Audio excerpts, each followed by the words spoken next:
Test, test, test. So thank Christ the sun is back today. I was thinking it might be kind of funny to hear back in this podcast where I'm like, oh man, it's snowy. That's fucked up. It's not usually snowy here. Then it started to rain and I was like, oh cool, it's raining. That'll get rid of the snow. And then I'm losing my goddamn mind because I'm like, I fucking hate the rain. But it is totally, obviously this trip to the West Coast for this winter has been a success because I fucking broke ground on this novel. I started working on it when I moved out here. I started this podcast, but also I think another important thing is that I really did learn that I cannot deal with this winter weather in the West Coast. I can't deal with the no sun thing. I just can't do it. Because the reason that one day, one day of sunless rain completely did me in is because there was the first month that I got here, it was November. It was just crazy how sunless it was. Absolutely unbelievable. And then the month after that was pretty rough too. And then it got better, and then it got now hopefully not terrible again. I don't know, but it's just, I had kind of forgotten how bad that first month was, but it was so bad. I remember I called home, was talking to my ma, and I was like, I just can't even describe it. I don't know what to tell you. It's how you can't describe to someone what it's like to never see the sun when they're not from a place with no sun. You just can't.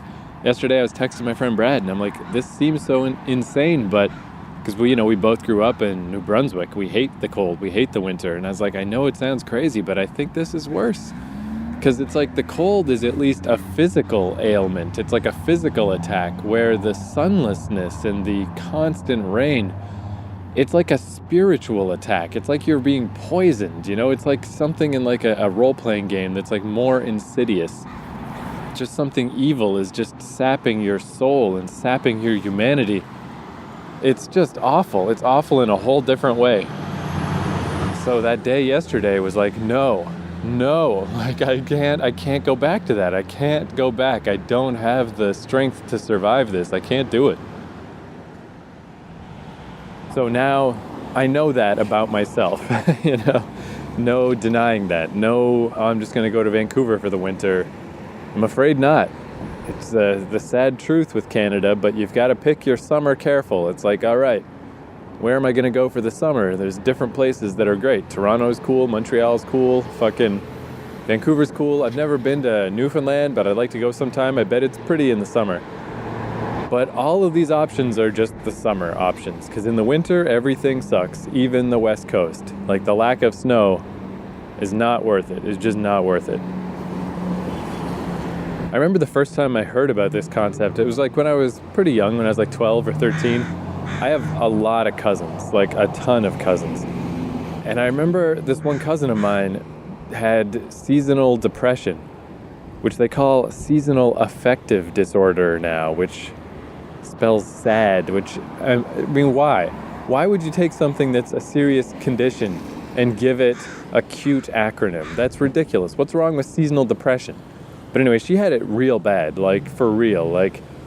She had to get up as soon as the sun rose. She had to sit by windows in school all day because, she was just, writing in her notebooks at school and it was just garbled. It wasn't even intelligible. And she didn't even quite realize she was doing that. She was going seriously mental. So for me, it's not like that, but it's still bad. It's definitely bad. I'm just remembering now how that first month when I came out here, I got into a habit where I stayed up all night because at night, everything looks normal.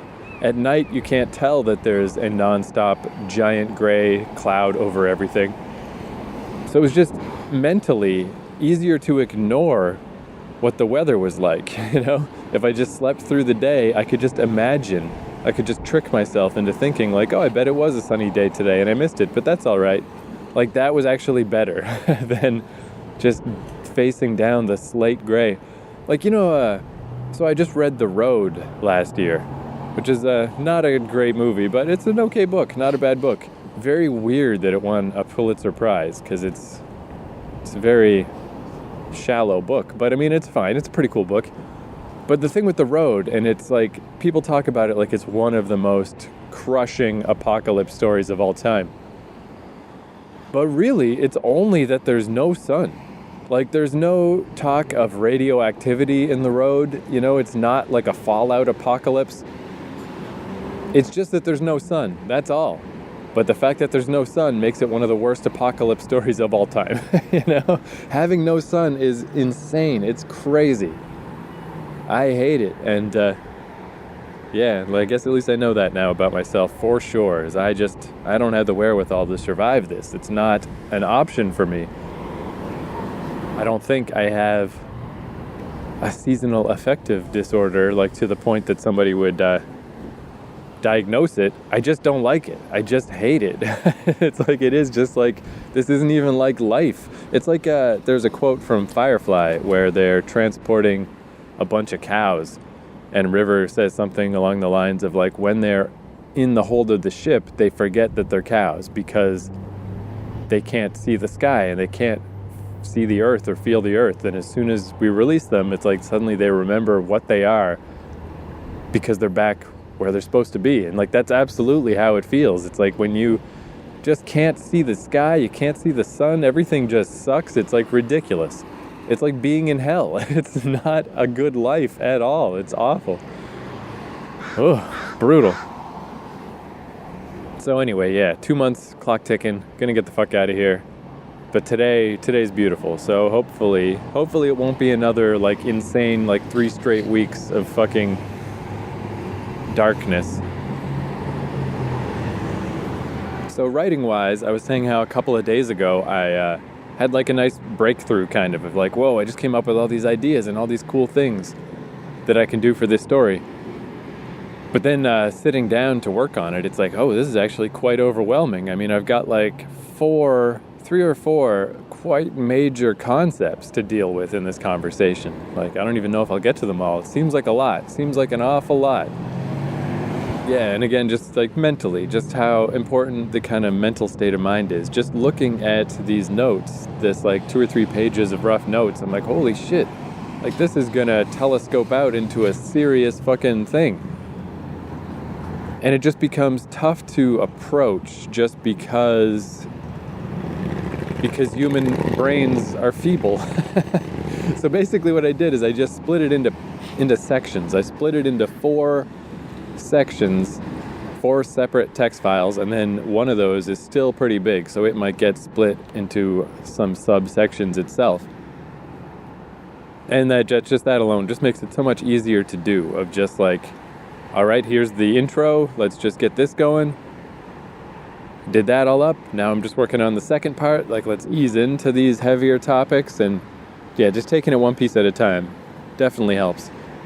I mean, it's possible that this kind of approach might lead to a sort of disjointed final product, you know, but that's okay because this final product is just the first draft. It's like, whatever.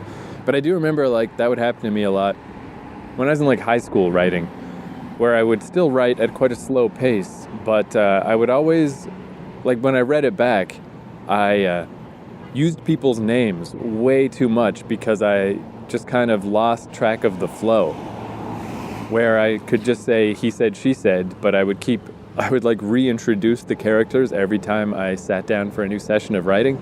And then when you read it all together, that was one thing that definitely stood out. Which, you know, so what? Just rewrite it. But I never really moved beyond a first draft phase back then. It's not a very seasoned writer, seasoned in a technical sense. Because that's one thing too, I guess I'll say kind of briefly, is I'm not really sure what good writing is. You know, I don't know. I mean, as far as like just sitting down and writing something good, I don't think I can really do that. But I don't think it matters. Like, the more I learn about writing, it really seems like just being able to identify problems is way more important. Like, whatever you get down on paper the first time, as long as the gist of it is what you want, who cares what it's like? You know, that's just read it over again, keep reading it over until you don't feel that little burr in your mind that says fix this, fix that. to me, that's the real thing. It's like, not are you a good writer or a bad writer. It's how sensitive are you to what needs to be fixed. Because if you don't know what needs to be fixed, I mean, you're dead in the water. Like, I feel like that's a bad writer, is someone who doesn't see the problems in what they've written. And whether you can learn that or not, I have no idea. I do feel like I got a pretty good handle on that just intrinsically, because I'm a super critical, fucking black and white minded, borderline personality, like crazy ass fucking annoying jerk off. But it's so good for identifying problems. It's so good for that. It's like, well, that's obviously shitty. Fix that, you know? Makes me hate every movie, but it's real good for editing. And it's one of those cases where, yeah, like, I'll take it. If it makes me a little prickly, that's fine. It's worth it. Because I try to imagine that sometimes. Like, what must it be like to just watch a movie or to read a book or to read your own shit or whatever and just be like, yeah, it seems pretty good. Like, then when everything, just the all-encompassing positive. Yep, yeah, it seems pretty good.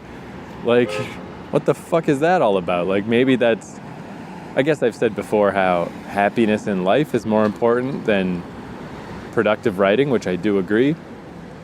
So, I mean, hey, if you're that kind of person, good. You get to have a happy life, and that's good. But you shouldn't be a writer.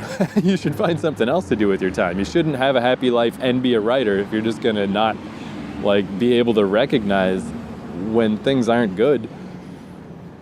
Anyway, I'm rambling a little bit. What I was going to say is, even just the introduction of this chapter I'm writing was quite tricky, where I'm like, how do I, even just like the first sentence, I really kind of fucked around with it for 5 minutes of just like, should I write it this way? Or if I write it that way, suddenly it's like we're from a different perspective, which I don't want to do that. I don't want to change perspective because we've been with this one character the whole time. And then I'm like, well, isn't this sentence is just way too long? Like, it was just weird that it took me a little time to unravel it. But that has not happened very often, writing this story. A lot less than normal. And I think it might be because this is the first long-form science fiction thing I've ever written. Like, I've written some short little things, but like, if this was a contemporary story that just took place in a high school or in a coffee shop or something, I think I would spend more time on this first draft, because I feel like that's something I know how to do. Like, that's something I can identify, okay, was that good or was that bad? Whereas with this story, I'm really flying by the seat of my pants in some ways with this first draft. I'm like, it's fine, just let it go. And I do think that's better, and I like how it's working out. But I think the reason I'm allowing my mind to let go is because it's this genre that I am not very familiar with, and I'm really not sure how it's turning out. Like, I don't know if I'm just falling into sci-fi cliche. I don't know if I'm being too relaxed and not science fiction-y enough. I just don't know, and I feel like I won't be able to know until the whole thing's done and I go back. And then when I read it through, then I'll be able to tell how the tone should be shifted. Like, is it too far this way? Is it too far that way? Is it too stiff? Is it too loose? But there's not a lot of point in tinkering with that a lot right now, because I just don't know. I just don't have the experience of writing this kind of story. But I'm confident on the second time through I'll be able to read it and know, like, if I like it or not. But I'm going to try, next time I write something contemporary, to still do this. I really do think it's better. I think it's better to just keep that forward momentum and not to, because it's still, still a very slow process, but it's double slow if you're going back and revising every chapter right after you wrote it. And I just don't know that it's that valuable, because then, again, once the whole thing's done and it's time for the full draft 2, there could just be massive changes, sweeping changes. So what was all that tinkering for, Like, it's not the time for tinkering. And I think I kind of learned how to do this in this better way, in this more relaxed way, by approaching a genre I don't feel as comfortable with. And it's kind of worked out. It's kind of cool. But okay, that's today. I'm going to go, speaking of being a writer writing a book, I'm going to go write some of my book. Let's listen to the Moby song, Raining Again, just because, as a fucking, let's just pray to the heavens. Let's just hope that tomorrow it doesn't rain, and let's hope that the next day it doesn't rain. Let's hope it never rains again. It's funny, too, because I have always loved the rain. I love it. It's like my favorite thing to just have a nice rainy day. I even like it in movies. And I like in like late 80s, early 90s anime. I feel like anime was less frenetic back then in general. It was like a lot more about just calm moments and like slice of life sort of pacing, which I love. I love that type of shit. And it's very hard to find now. Nowadays, whenever I try to watch an anime, I'm like, fucking dude, I don't know. This is not hitting me. Like, where's the fucking Legend of the Galactic Heroes? Where's Marmalade Boy? Even like the early Ram No 1/2s are very calm, and then it got all crazy. And I like calm. I like slow. I like eventlessness. But we used to go to this thing at the university in my hometown. We were still in high school, but they would do this thing on Saturday where they would rent out one of the big teaching theaters and just play anime on the big screen in this theater. There were like fan subs, they'd get the VHS tapes mailed to them, and it was great. And just, like watching an old school anime where it's just a picture, an outside shot of a house, and the rainfall, and the sound of rain, and they would hang on it for way longer than a North American production would, because they just want to set the scene, and also they probably want to save money on the animation budget. But I love those moments. I love them. So yeah, I mean, that's another just sign of how completely fucking miserable it is out here in the West Coast, is that I like rain. I'm a rain guy. But I like rain for one day. I don't like rain for 20 consecutive days. I don't like it. I don't like it and I don't want it. So please, rain god, please, no more. Please, no more rain. Please. Please, thank you. Okay, here's Raining Again by Moby, and I'll talk to you tomorrow.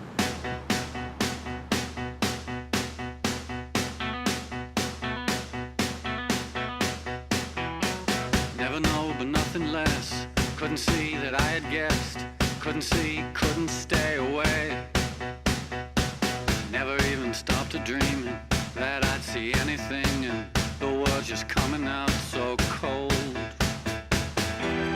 Oh, and it's raining again, loud on your car like the bullets on tin.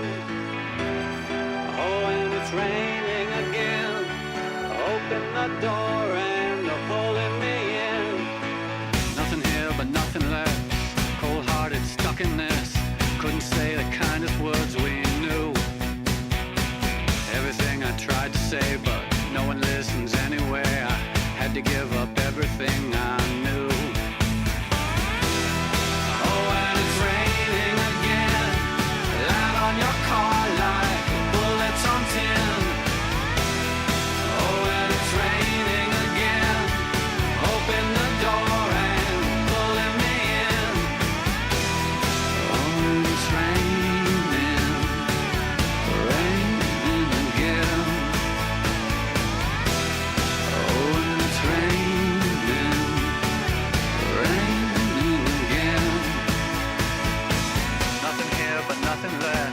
Everything we both regret. Couldn't say the kindest words we knew. Cause it was winter time and we wanted some more time, and we watched the girls try something new. Didn't even stop to see that it was breaking me, and the world's just coming out so cold. What you want you couldn't get, you couldn't wait for something less, you had to give up everything you knew.